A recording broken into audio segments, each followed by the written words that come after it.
بسم اللہ الرحمن الرحیم۔ السلام علیکم دوستو۔ عورت مٹی سے کیوں نہیں بن پائی؟ اللہ تعالیٰ نے عورت کو کس طرح تخلیق کیا؟ ویڈیو کو اینڈ تک لازمی دیکھنا ہے دوستو۔ مرد کی پسلی سے عورت کو بنا کے اللہ تعالیٰ نے مرد کو یہ اشارہ دیا ہے کہ میں نے اس عورت کی تخلیق فرشتوں کی لائی مٹی سے نہیں کی، میں نے اسے تمہارے جسم کے حصے سے اس لیے نکالا کہ تمہیں مرد کی پسلی سے عورت کو بنا کے اللہ تعالیٰ نے مرد کو اپنی حکمت کا اشارہ دیا ہے دوستو کہ میں نے اس عورت کی تخلیق فرشتوں کی لائی مٹی سے نہیں کی، میں نے اسے تمہارے جسم کے حصے میں سے نکالا کہ عورت کا تقدس اور پردہ قائم رہے۔ فرشتوں کو بھی خبر نہ ہونے پائی کہ زمین سے لائی گئی مٹی سے عورت کی تخلیق ہوئی یا نہیں۔ عورت کی تقدس کی حد تو دیکھیے کہ فرشتوں سے بھی اللہ نے اس کی بناوٹ کا پردہ لازمی قرار دے دیا گیا، اور پہلی عورت اس مرد کی پسلی سے نکلی جس کی وہ منقوہ کہلائی۔ اب بات آتی ہے پسلی کی، عورت پسلی سے ہی کیوں نکلی؟ کیا ٹیڑھے پن ہی وہی سے ملا نہیں؟ یہاں بھی حکمت سے بات خالی نہیں ہے دوستو۔ انسانی جسم میں دل سے بہت سے حصے، نازک حصے پسلی کے پیچھے چھپے ہوئے ہیں، یعنی پہلی ایک ڈھال ہے۔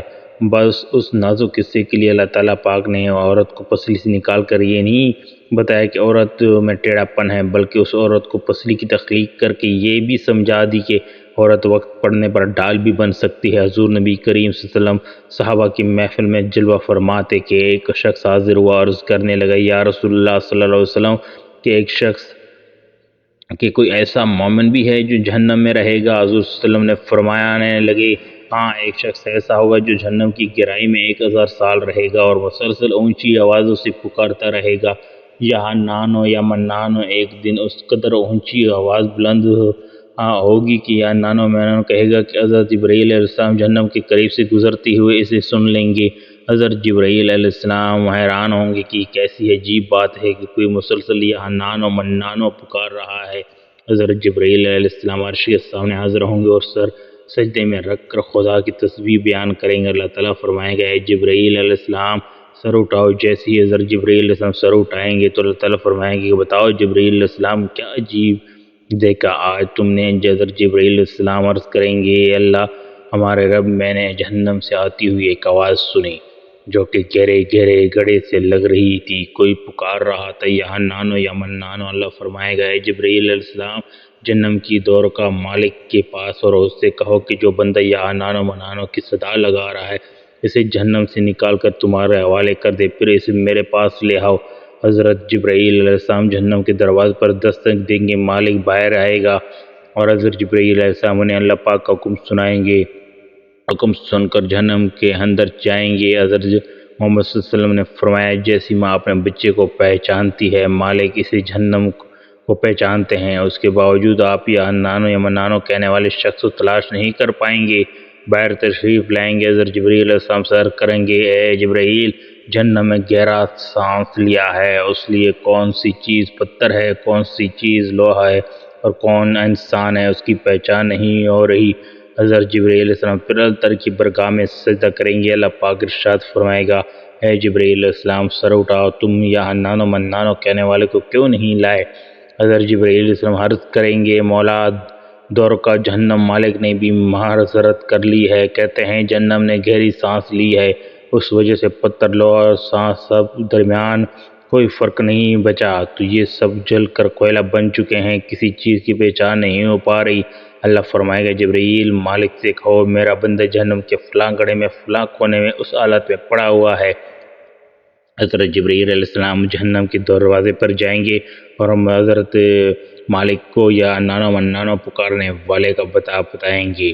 حضرت مالک جہنم کے اندر جائیں گے اور دیکھیں گے ایک شخص اس کے پاؤں کی اس کی پیشانی کے ساتھ اس کے ہاتھ گردن کے ساتھ بندھی ہوئے ہیں اور جہنم کے سام بچھو اس کے ساتھ لپٹے ہوئے ہیں۔ حضرت مالک اس کی زنجیریں توڑ دیں گے اور جہنم سے نکال کر حضرت جبرائیل علیہ السلام کے حوالے کر دیں گے۔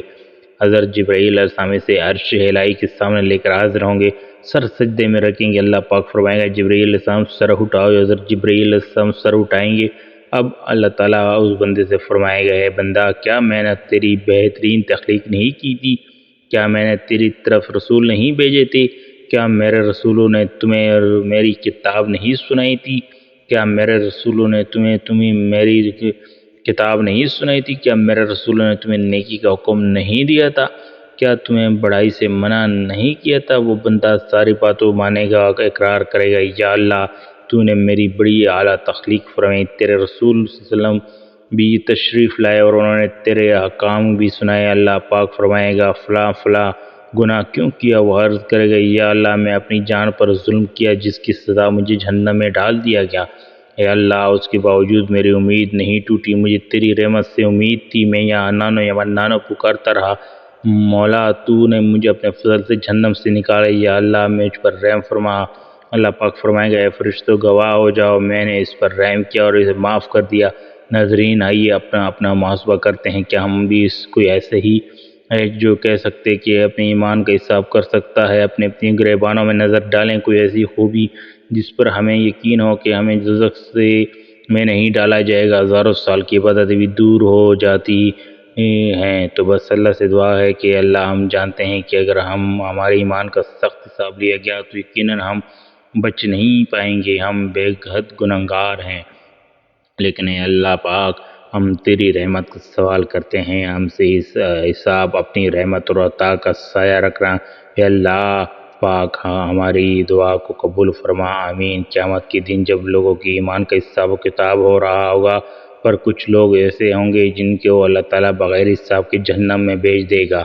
صحابہ کرام نے عرض کی یا رسول اللہ صلی اللہ علیہ وسلم کون سے لوگ ہوں گے؟ نبی کریم صلی اللہ علیہ وسلم نے فرمایا ظالم حکمران، وہ تاجر جو جھوٹ بولتا ہے، وہ بوڑھا شخص جو زنا کرتا ہو۔ نبی کریم صلی اللہ علیہ وسلم نے فرمایا جس شخص میں یہ تین عادتیں پائی جائیں وہ جاہل ہے، جو سننے سے پہلے ہی جواب دینا شروع کر دیتا ہے، بات کو سمجھنے سے پہلے ہی جھگڑا شروع کر دیتا ہے، علم نہ رکھنے کے باوجود فیصلے شروع کر دیتا ہے۔ اللہ پاک ہم سب کو نیک عمل کرنے کی توفیق عطا فرمائے۔ ویڈیو اچھی لگی لائک سبسکرائب لائک بھی کر دے دوستو۔